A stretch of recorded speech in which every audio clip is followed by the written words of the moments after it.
ওই দিনটা তোরা একদিন জানতে পারবি। মুফাসসিররা বলছে জেনে কি লাভ হবে, জানার ভিতরেও কোনো লাভ নাই।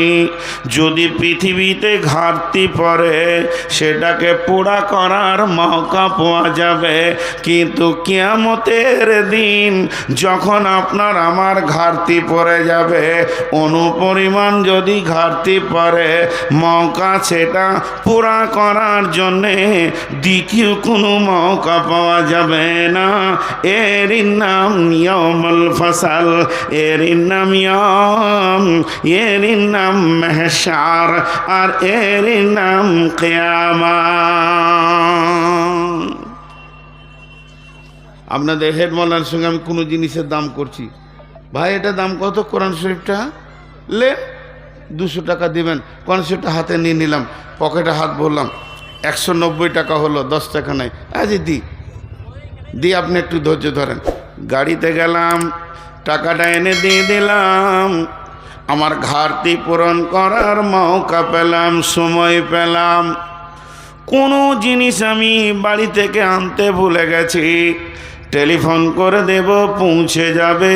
পৃথিবীর বুকে ঘাটতি পূরণ করার মৌকা আছে, কিন্তু কিয়ামতটা এমন দিন যেদিন ঘাটতি পূরণ করা কোনো মৌকা থাকবে না। আল্লাহ কোরআনে সূরা হাদীদে বলছে, আজকে বলছি দেন বাপ, টাকা দেন বাপজিরা, মাদ্রাসায় দেন। জি, আমার ওস্তাদ বলতেন যে আদায়কারীরা, মৌলবি সাহেবেরা, মাদ্রাসাওয়ালারা বলে দে বাপ, আর রাতে ডাকাত ঢুকলে তখন ঘুরিয়ে বলে লে বাপ। উজান চলে, এটা হলো দে বাপ। আর ডাকাত যখন ছুরি বার করে তখন কি বলে? লে বাপ। কিন্তু লে বাপে কোনো লাভ নাই। কিন্তু কিয়ামতের দিন সূরা হাদীদে দিয়েছে, মানুষ যখন জাহান্নামে চলে যাবে, তো ওই জাহান্নাম থেকে আল্লাহকে বলবে আমি দান করব। আর আল্লাহ তাবারাক ওয়া তাআলা বলবেন ফালিয়াউমা লা ইয়াখুযু মিনকুম ফিদিয়াতুম ওয়ালা মিনাল্লাযীনা কাফারু মাওয়াকুমুন নার। আজকে দান লিব না, তোরা দিতে চাইবি আমি লিব না, তার মানে ঘাটতি পূরণ হবে না। এরপর আমার আল্লাহ বলছেন ওই দিনটা কেমন দিন হবে, যে দিনটাকে কানা মিকদারুহু 50 আলফ সানাতিন, পৃথিবীর 50,000 বছরে একটা দিন হবে। এই দিনটা কদিন চলবে? কেউ বলেছে 7 দিন চলবে, 3 দিন চলবে, 1 দিন চলবে।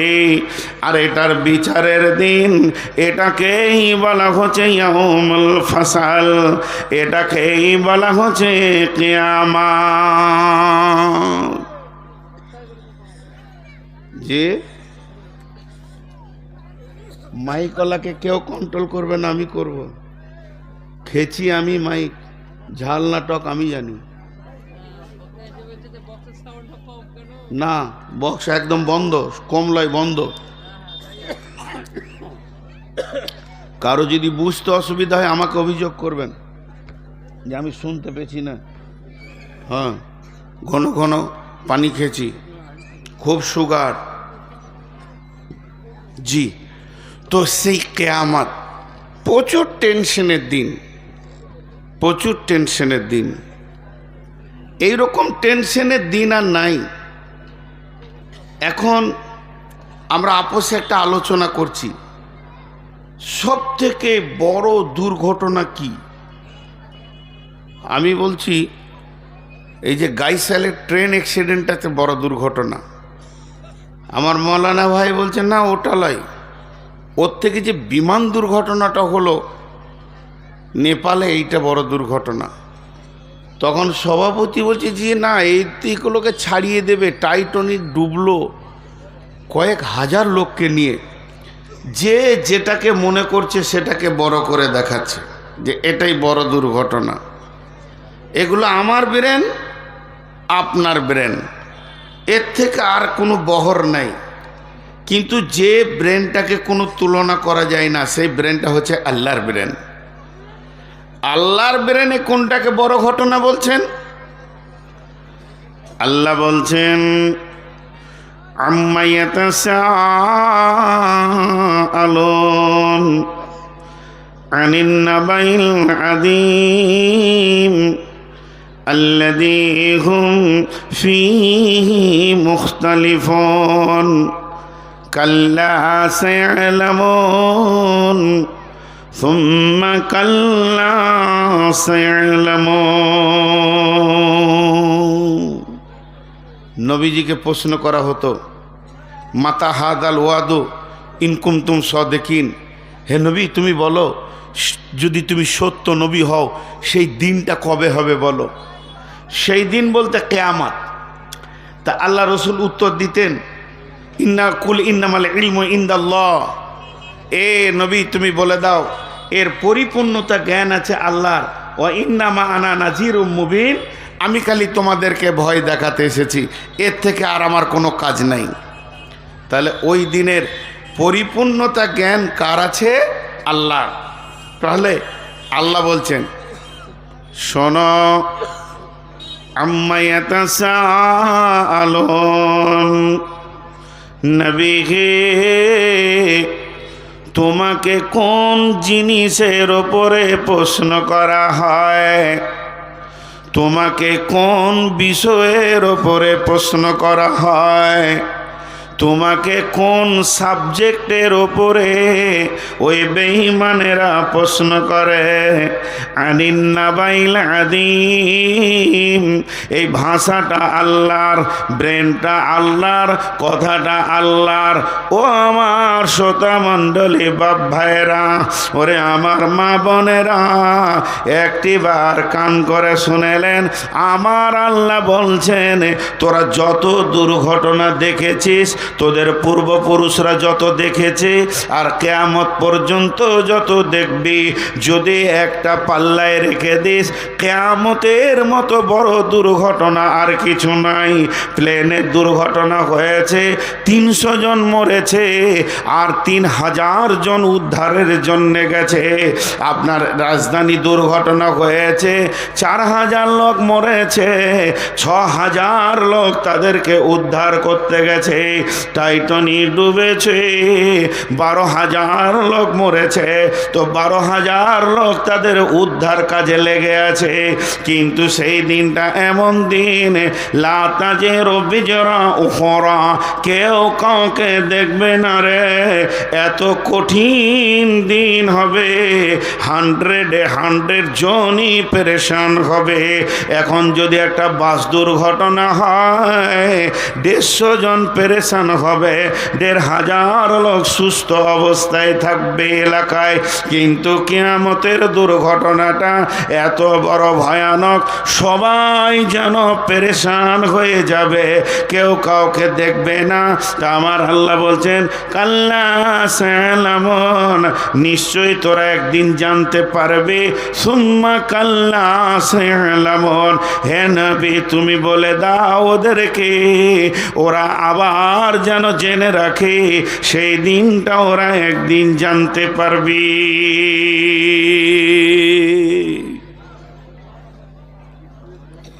আমি 2 মিনিট 5 মিনিট যাই বক্তব্য রাখলাম, খালি টেনশন, খালি টেনশন। জি, আমাদের কোনো আলোচনা চক্র নাই এইখানে। আপনাদের এলাকায় সব থেকে বেশি চাষ হয় কোন ফসলটা? ধান, পাট। পাটের মন কত? গত ছিল 8,000, এবার 3, 3.5, 4 4,000 টাকা কুইন্টাল। যদি রাতে ফেসবুকে বেরিয়ে যায় যে পাটের 1,500 টাকা কুইন্টাল, সব টেনশন, মুখ শুকিয়ে যাবে। হাগো চাচা চা খাবে না? ভালো লাগছে না, টেনশন। আর যদি ফেসবুকে দেয়া হয় রাজ্য সরকার বলেছে পাটের কুইন্টাল হবে 10,000 টাকা, ছেলেকে বলবে জিলাপি আনলে বাপ, জিলাপি খা।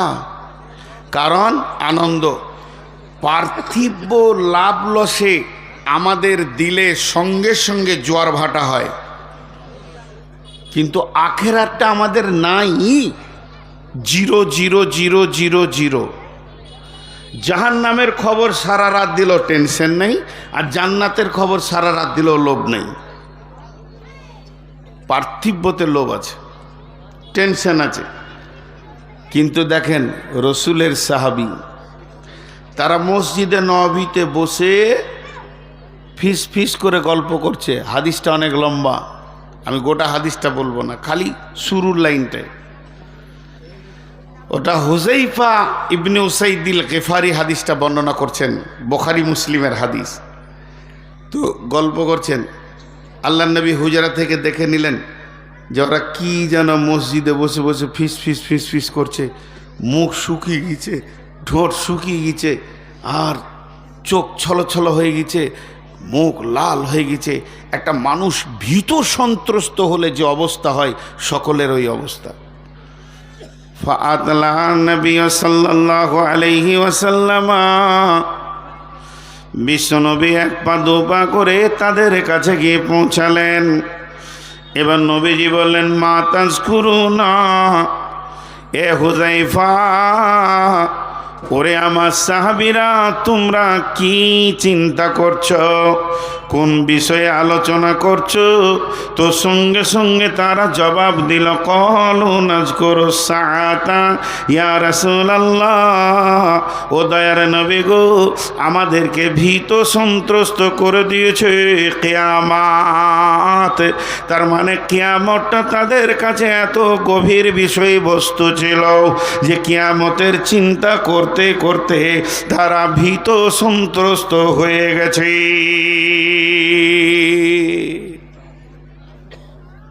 জি কি বলছে? চা চলবে না। আমি যতক্ষণ স্টেজে থাকবো নিজে চা খাবো না, কাউকে খেতে দেবো না। আপনারা তিনটে জিনিস পর্দা: লোভনীয় খাবার, নারী এবং টাকা পয়সা। সম্পদ। অনেকে আবার টাকা পান, গালে পান ভরে লোকের সামনে টাকা গুনে, ও পাগলা ছাড়া অন্য কিছু নয়। চা হচ্ছে লোভনীয় খাবার।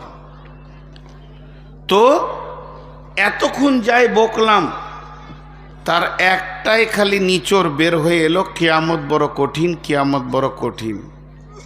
কিন্তু আজকে ওটাকে আসান। নারকেল শক্ত না নরম? কথা বলে না এতগুলো লোক। নারকেল শক্ত না নরম? শক্ত। কিন্তু যদি ফাটানো যায়, কি মজার জিনিস ভরা আছে, আছে না ভাই? হ্যাঁ, দেখেন যতগুলি লোক বসে আছে, যদি বলা হয় যে 5টা ফুলের নাম বলেন, প্রথমে কোন ফুলের নামটা নেবে মানুষ চট করে? গোলাপ। কিন্তু থাকে কাঁটার মাঝে। গোলাপের জীবনটা কাঁটার মাঝে। তো ভালো মানুষদের জীবনটা কাঁটার মাঝেই হয়। বিশ্বনবীরও ওইভাবে হয়েছে। চারিদিকে বিদ্রোহ, উপহাস, কষ্ট। এর জন্য আল্লাহ কোরআনে বলেছে, অলাম ইয়াখশা ইল্লাল্লাহ, দিনের কাজ করতে গিয়ে আল্লাহ ছাড়া কাউকে ভয় করিও না, তাহলে পারবে করতে। তো সেই কঠিন কিয়ামত, সেই দিন কেউ কারো হবে না। তবে ওই কিয়ামতের দিনে 4খানা জিনিস থাকবে অতি নিয়ামত। কিয়ামতের দিনে থাকবে, এটা জান্নাতে যাওয়ার আগে। জি, এই জন্যই বলেছি টেনশন করবেন না, হতাশ হবেন না। নাম্বার 1, বিসমিল্লাহির রহমানির রহিম। يوم ترى المؤمنين والمؤمنات يسعى نورهم بين أيديهم وبأيمانهم بشراكم اليوم جنات تجري من تحتها الأنهار خالدين فيها وذلك هو الفوز العظيم।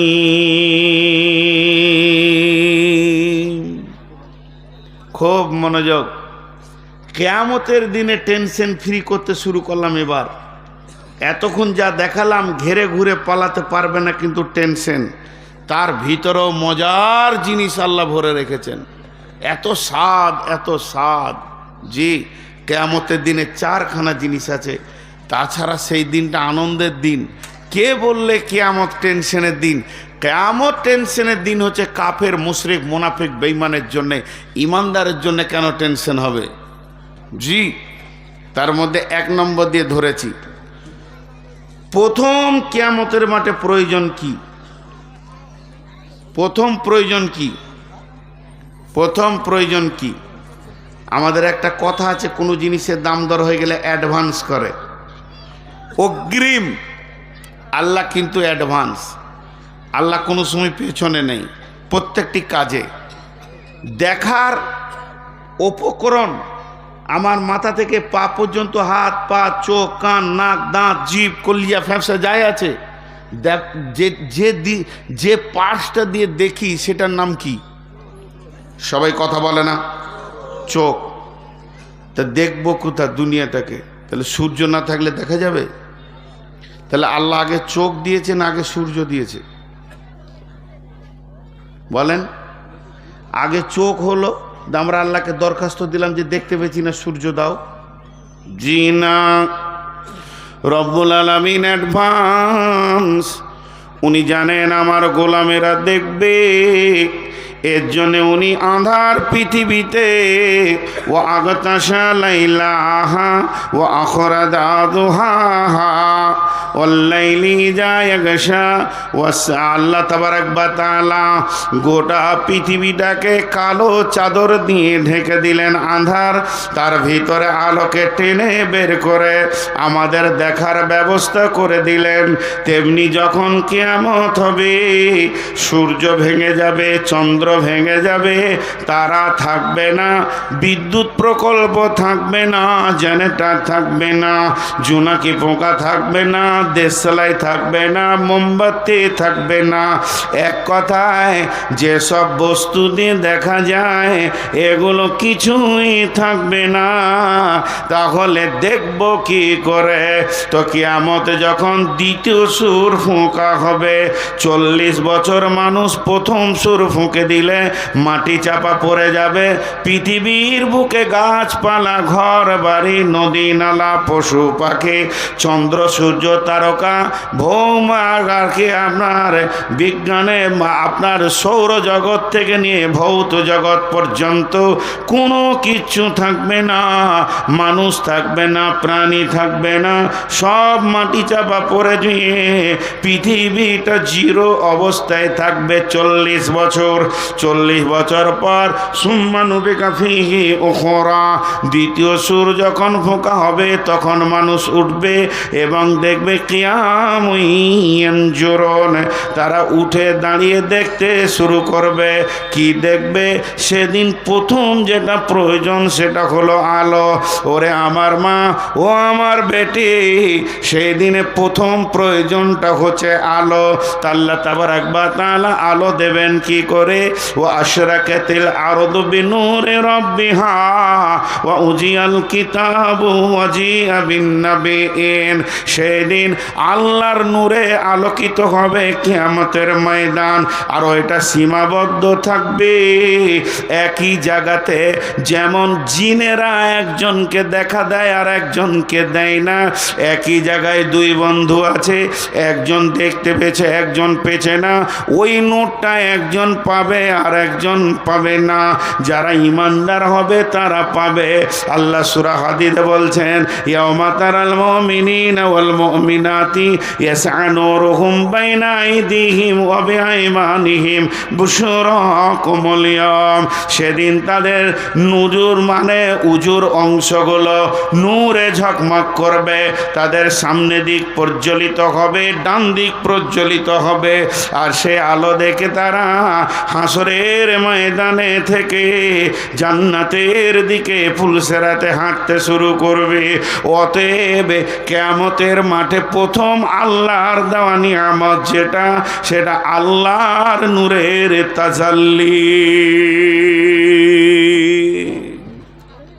জি, সিঁড়িটা যে কোম্পানি তৈরি করেছে পাশে একটা যেন মেডিকেল রাখে, হসপিটাল, কোন দিন ঠ্যাং ভাঙবে এরকম করেছে। আবার পাতি দিয়ে দিয়েছে, সারাক করে দিয়ে পাটা মট করে ভেঙে যাবে। জি ভাই, আপনাদের বিরক্ত লাগছে নাকি? টেনশন নাই কিয়ামতের মাঠে? বলেন ইনশাআল্লাহ। আল্লাহ আমাদেরকে পার করবেন ইনশাআল্লাহ। গুনাহ করলাম তো কি হলো, তারই তো বান্দা নাকি? শিরক খালি করিয়েন না। গুনাহ করলাম তা কি হলো, তারই তো বান্দা।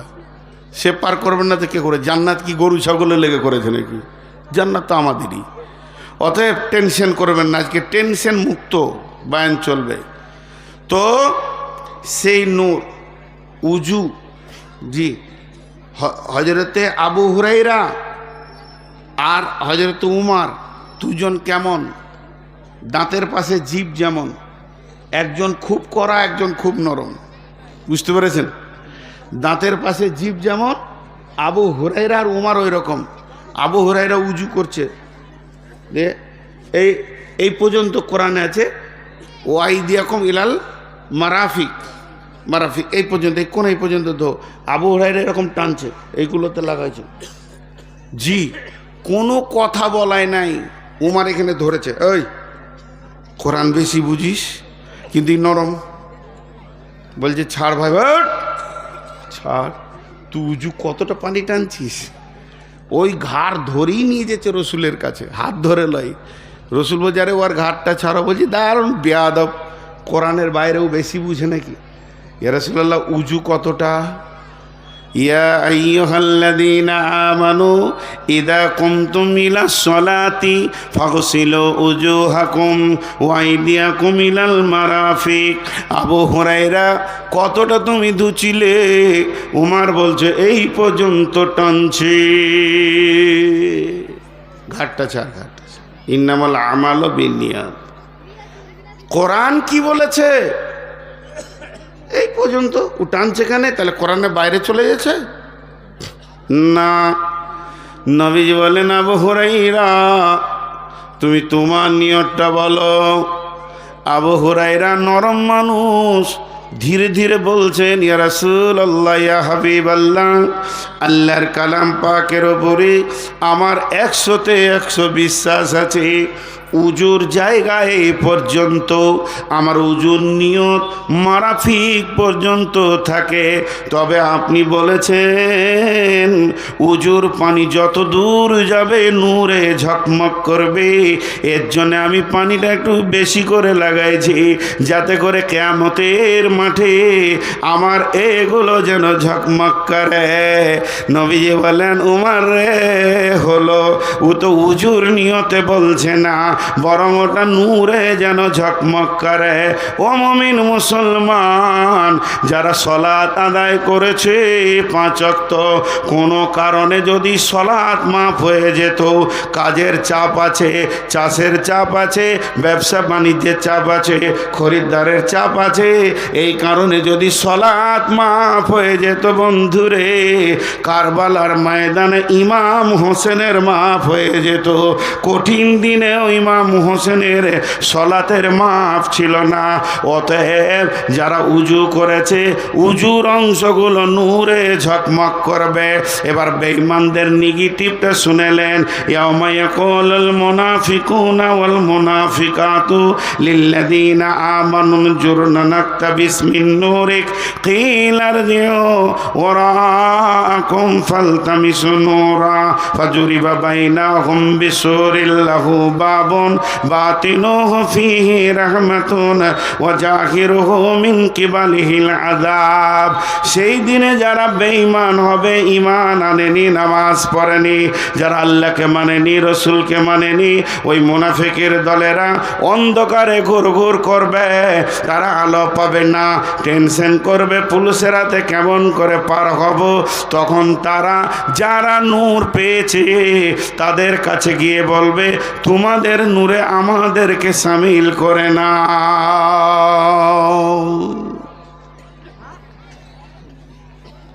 এটা এখান থেকে অফ করে দিলাম, নাহলে শুধু আল্লাহর নূরের কথা বলতে গেলে জালসাটা আজকে শেষ, বাকি 3টার বলা যাবে না। ছোট্ট করে খালি একটা কথা আপনাদেরকে বলবো, এখানে আমভাবে সকলের খাওয়ার ব্যবস্থা করা হয়েছে না, আলহামদুলিল্লাহ। কুপন নেই, দাও একটা উদাহরণ দিই।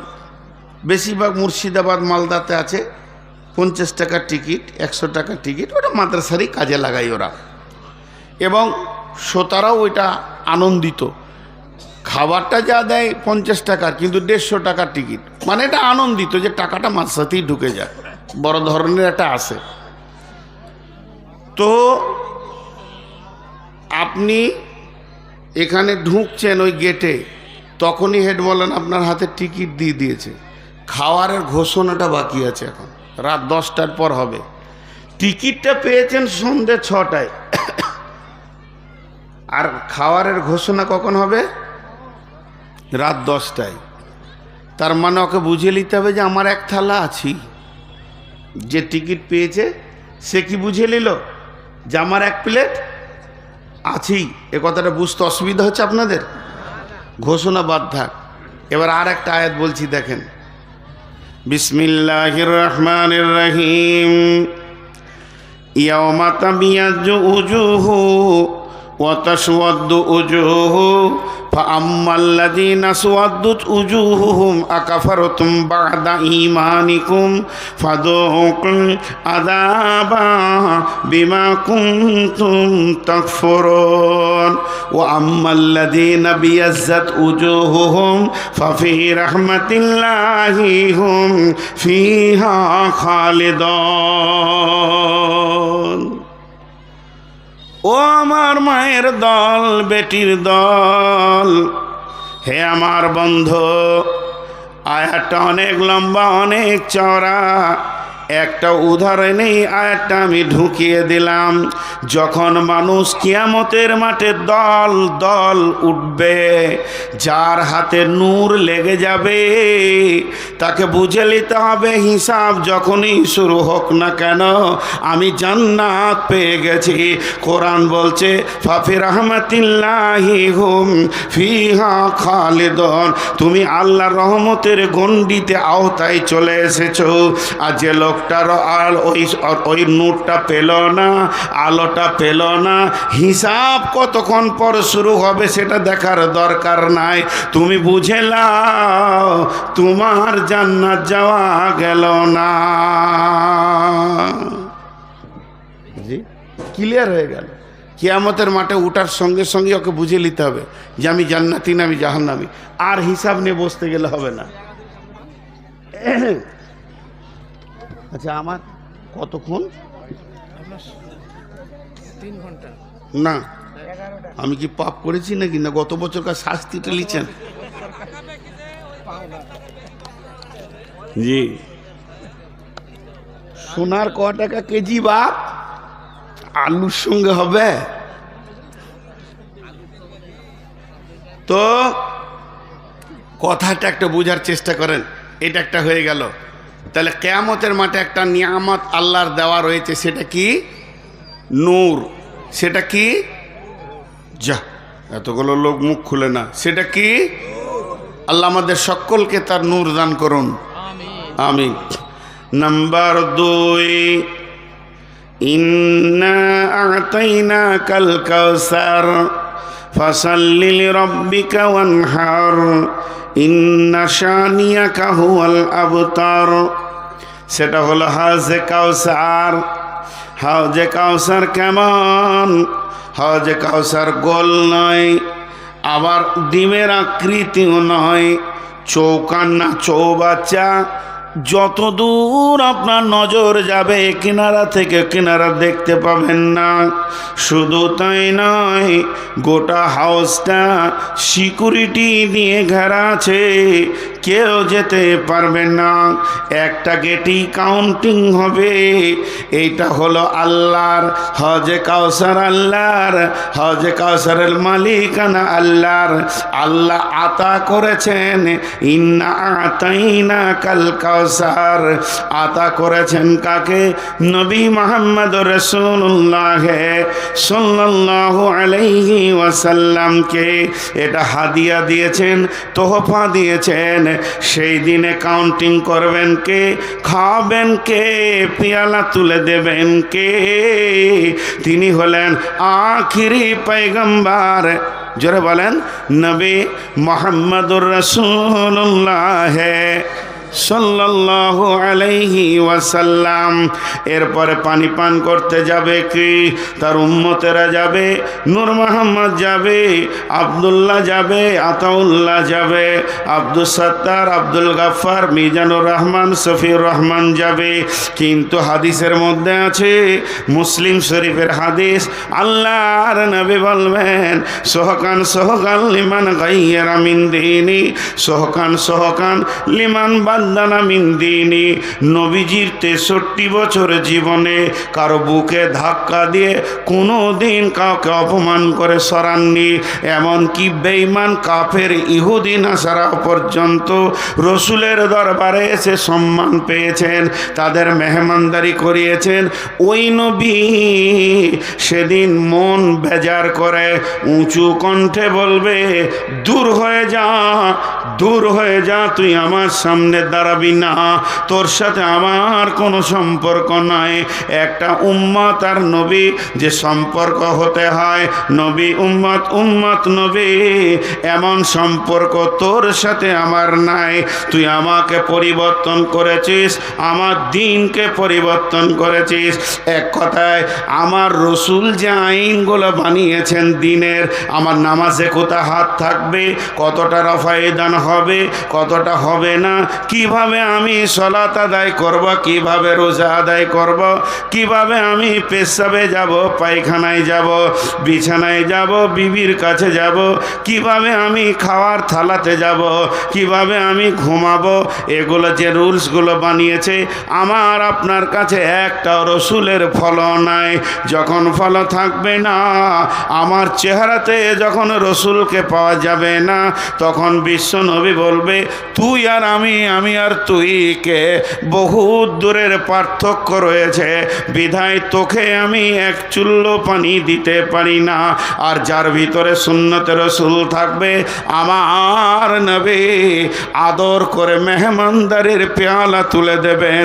ওই পানিটা যে পান করবে, জান্নাতে না যাওয়া পর্যন্ত তাকে আর ক্ষুধা লাগবে না, পিপাসাও লাগবে না।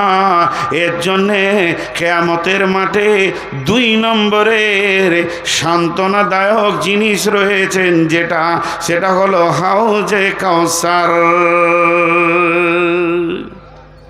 একটা তফসিরে দেখছিলাম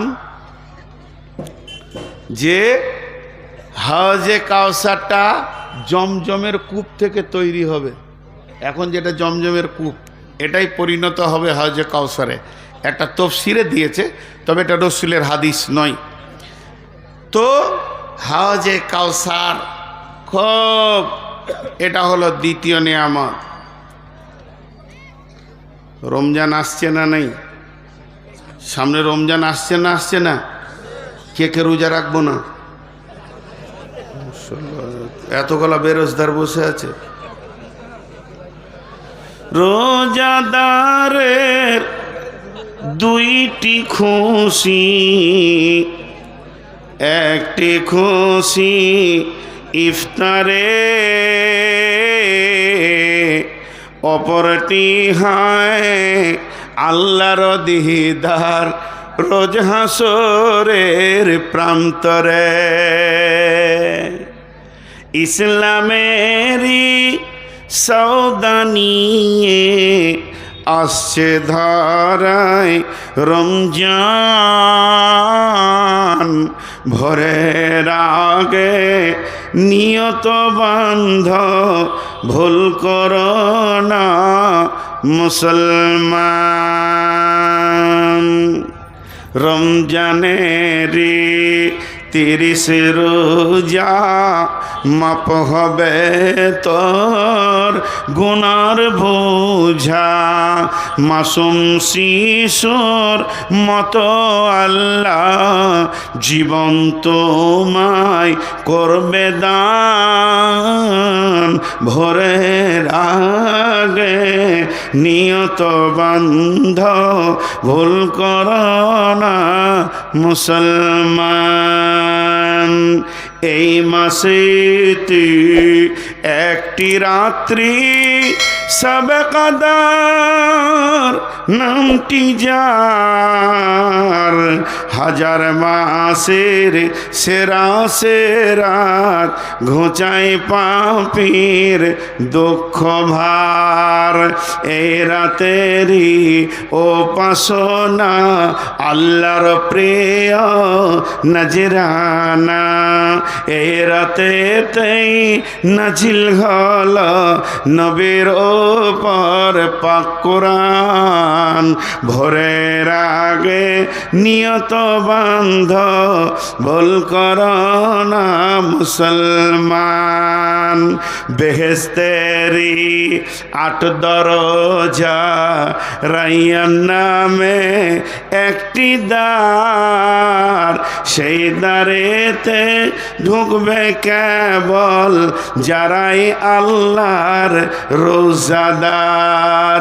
রোজাদারের মুখের ঘ্যান মৃগনাভির খুশবু সমান। তাই তো এদের এত আদর করেন আল্লাহ রহমান। ভোরের আগে নিয়ত বান্ধ ভুল করো না মুসলমান।